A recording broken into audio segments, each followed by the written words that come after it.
ইসলামী bank news top 10। নেতাকর্মীদের সাথে তারেক রহমানের বৈঠক, ধানের শীষের পক্ষে গণজোয়ার সৃষ্টি করার নির্দেশ, তার নেতৃত্বে আস্থা রাখতে চান নেতারা।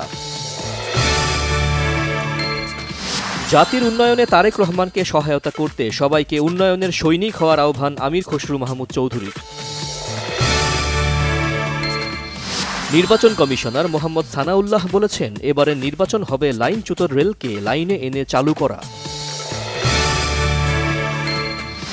সরকার পরিচ্ছন্ন নির্বাচন দিতে চায়, অতীতের মতো শাসন ব্যবস্থা আর চায় না বলেছেন উপদেষ্টা সাখাওয়াত। সরকার ও ইসির বিরুদ্ধে পক্ষপাতমূলক আচরণের অভিযোগ জামায়াতের, পাতানো নির্বাচন হলে গভীর সংকটে পড়বে দেশ, শঙ্কা মোহাম্মদ তাহেরের। জগন্নাথ বিশ্ববিদ্যালয় ছাত্র সংসদের ভোট গণনা চলছে, ভিপি, জিএস, এজিএস পদে এগিয়ে শিবির প্যানেল।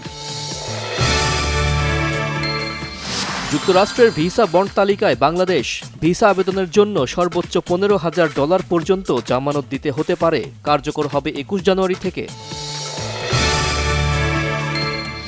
দেশজুড়ে তীব্র শীত, বিপর্যস্ত জনজীবন, মৌসুমের সর্বনিম্ন তাপমাত্রা নওগাঁয় 6.7 ডিগ্রি সেলসিয়াস। ভেনিজুয়েলার 5 কোটি ব্যারেল তেল বিক্রি করার ঘোষণা মার্কিন প্রেসিডেন্ট ডোনাল্ড ট্রাম্পের, সহযোগিতা না পেলে ভেনিজুয়েলায় দ্বিতীয় দফা হামলার হুমকি। টি-20 বিশ্বকাপে বাংলাদেশ দলের পূর্ণাঙ্গ ও নিরবচ্ছিন্ন অংশগ্রহণ নিশ্চিত করার বিষয়ে আইসিসি তাদের প্রতিশ্রুতি পুনর্ব্যক্ত করেছে বলে জানিয়েছে বিসিবি।